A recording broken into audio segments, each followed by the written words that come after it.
बढ़ती धूप Michael brunette 2001 में अपने सेंट्रल अफ्रीका में दमचौप डेजर्ट चाड के डेजर्ट में खुदाई कर रहे थे।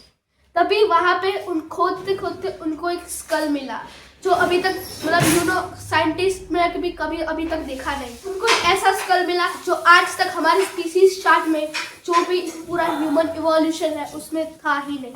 उसका नाम और निशान। और उसके बाद जब उसे लैब में ले गया तो साइंटिस्टों ने बताया कि ये पूरी ह्यूमन इवोल्यूशन का सबसे पुराना यानी कि मॉडर्न चिप सबसे पहले जो चिंपांजी एप्स से अलग हुआ था वो था, सबसे पहली स्पीशीज वो थी।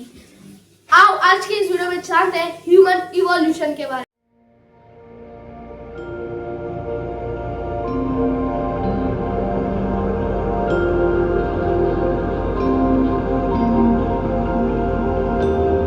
ह्यूमन इवोल्यूशन की स्टार्टिंग होती है सबसे पहले जब एप से हम एक इंसान में बने, स्पीशीज हमारी अलग हुई। सबसे पहली जो मैंने कहा सहेलांथ्रोपस, वो सबसे पहली स्पीशीज थी जो अलग हुई थी और ऐसी कई सारी स्पीशीज है। सबसे पहले 5 जीन्स आती थी, अर्ली होमोनिस, ऑस्ट्रेलोपिथेकस, और अर्ली होमोनिस में आता था सहेलांथ्रोपस। उसके बाद ऑस्ट्रेलोपिथेकस, उसके बाद मॉडर्न ह्यूमंस तो सबसे लास्ट में था, लेकिन उसके बाद था कियांथ्रोपस और होमोचीन्स। ये 5 जीन्स है पूरे और ये अपने स्टैंड वाइज है। 66 मिलियन साल पहले डायनासोर्स के अंत के समय जब मिट्योर टकराया था तब हम इंसान एक रैट थे, स्मॉल साइज रैट। तब हम एक रैट थे और साइंटिस्ट के माने तो उस समय में हम जब उतनी गर्मी हो रही थी, क्लाइमेट बहुत ही खतरनाक था और अगर वैसे भी अगर डायनासोर उसके बाद भी जिंदा होते तो हम तो डायनासोर नहीं बच पाते क्योंकि आज की लो ऑक्सीजन की वजह से। और उस समय में हम अंडरग्राउंड हो चुके थे रेड्स की तरह, क्योंकि हमारे पास बरोज बनाने के चांस थे, हम बरोज में रहते थे। उसके बाद जब क्लाइमेट थोड़ा सेट हुआ उसके बाद हम लोग वापस आए और फिर हम एप्स में चेंज हो गए, रेड्स टू एप्स, मंकीज की तरह। और उसके बाद पूरे 7 मिलियन ईयर्स अगो पहले सहेलांथ्रोपस सबसे पहले जो स्पीसीज थी वो अलग हुई थी। और नॉर्मली जो एप्स होते थे उनका दिमाग होता था वो 400 सीसी का होता था, यानी 400 क्यूबिक सेंटीमीटर्स। लेकिन सहेलांथ्रोपस जो पहली स्पीसीज थी, ह्यूमन स्पीसीज जो अलग हुई थी एप से, उसका सिर्फ 320 to 380 सीसी का ब्रेन था। तो आप सोचते होंगे कि एप्स किससे इवॉल्व हुए होते? जो एप्स इवॉल्व हुए थे उसको एप्स और ह्यूमंस का एक ही लास्ट कॉमन एंसेस्टर था जो अभी तक फाइट नहीं किया हो गया। और ऑलमोस्ट रेड्स ही थे जो हुए थे, लेकिन साइंटिस्ट के माने तो अभी तक इतना ज़्यादा डीप में नहीं फाउंड किया गया। और chimpanzee human last common ancestor को कहते हैं CHLCA, उसका शॉर्ट फॉर्म। सहेलांथ्रोपस के जिस तरह से स्कल और लिम्स और उसकी जो स्पाइनल कोड, उसका पूरा स्केलेटन मिला था, उसके हिसाब से उसकी स्पाइनल कोड को देखते हुए वो 2 पैरों पर चल सकते थे, इतना फ्लुएंटली नहीं लेकिन कम से कम चल सकते थे। 2001 में माइकल ब्रूनेट ने जो खुदाई की थी उसमें से सहेलांथ्रोपस का जो स्कल मिला था उसका निकनेम रखा गया टूमई। वहाँ की जो चाड कंट्री है, वहाँ की डासा लैंग्वेज जो है वहाँ की लोकल, उसके हिसाब से उस टूमई का नाम होता है होप ऑफ लाइफ। मतलब एप्स के बाद ऐसे पहले स्पीशीज थी सहेलांथ्रोपस जो कॉमनली अलग हुई। अगर सहेलांथ्रोपस अलग ना होती तो हम भी ना होते। और अगर आप लोग सोचते हो उनकी डाइट क्या होती थी तो ऑलमोस्टली वो ओमनीवर्स थे और कुछ हर्बीवर्स भी थे, मतलब ओमनी हर्बी क्योंकि ओमनीवर्स में वो ज्यादा मीट नहीं खाते थे, वो सिर्फ छोटे छोटे इंसेक्ट्स खाते थे, रेयरली जब उन्हें खाना नहीं मिलता था। बाकी तो रूट सीड्स और ऐसे फ्रूट्स खाया करते थे।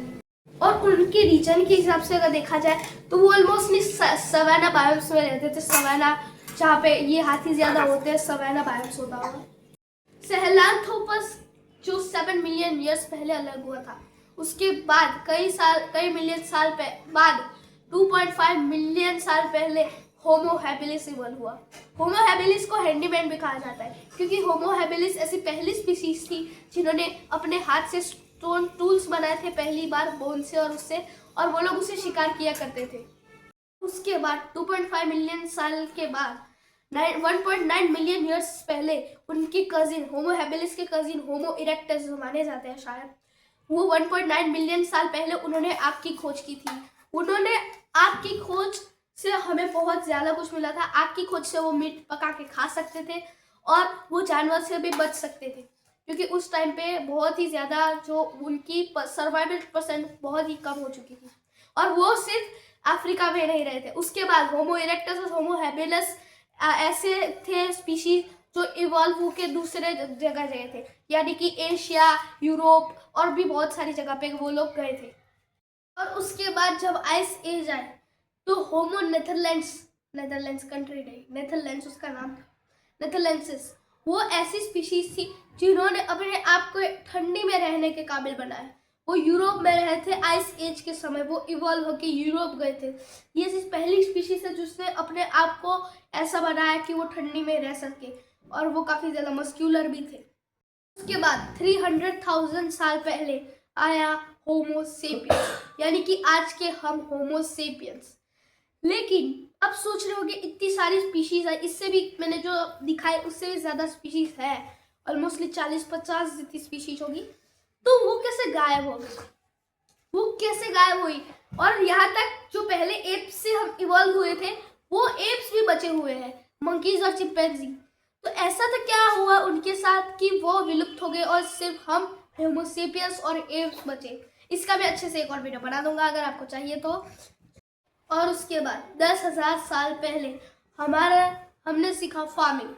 और आप सोचते हैं कि फार्मिंग ये एक अच्छी बात है, हमने सीखी क्योंकि उससे हमारे काफ़ी ज़्यादा चेंज आया, लेकिन साइंटिस्ट के माने तो फार्मिंग एक बहुत अच्छा आइडिया नहीं था, क्योंकि साइंटिस्ट का कहने की वजह है कि पहले के समय में जब हम शिकार करते थे तो ऑलमोस्टली हर एक जगह पे शिकार इजीली मिल जाता था, और हमें घूमना पड़ता था वैसे भी, क्योंकि हम घूमते रहते थे, हम कहाँ तक एक जगह रहते तो घूम के शिकार करते थे, और उसमें ऑलमोस्ट चांस होता था कि हम उसको मार के अच्छा खासा खाना ले पाए। लेकिन फार्मिंग में ऐसा नहीं होता, फार्मिंग में कड़ी मेहनत होती है, और उसके अपोजिट तुम एक बार शिकार कर लो काफ़ी दिन तक चल सकता है, और वो तुम प्रिजर्व भी कर सकते हो। लेकिन फार्मिंग में लगता है बहुत सारा टाइम, बहुत सारा पानी, खेती बाड़ी करने के लिए बहुत सारा टाइम, और उसमें भी अगर भगवान ने साथ दिया या ना दिया, कभी बारिश, पानी, हवा, पंछी, किसी की भी वजह से पूरी फसल खराब हो सकती है और एक बार में काफ़ी ज़्यादा नुकसान हो सकता है। और इसकी वजह से हमारी एनर्जी भी लो रहती थी, क्योंकि हम जब भी मीट खाते थे तो हमें ज़्यादा प्रोटीन मिलता था, लेकिन उसके अलावा वीट, बार्ली, पैडी और ऐसे सब जो होता था उसमें से हमें ज़्यादा एनर्जी नहीं मिल पाती थी, उसमें से हमें ज़्यादा कार्ब्स मिलते थे, इसलिए हम इतना ज़्यादा एनर्जेटिक नहीं रह पाते थे। और इस वीडियो में इतना ही, मैं आपको मिलता हूँ नेक्स्ट वीडियो में। अगर आपको वीडियो पसंद आए हो तो लाइक, शेयर एंड सब्सक्राइब ज़रूर करना। मिलते हैं नेक्स्ट वीडियो में।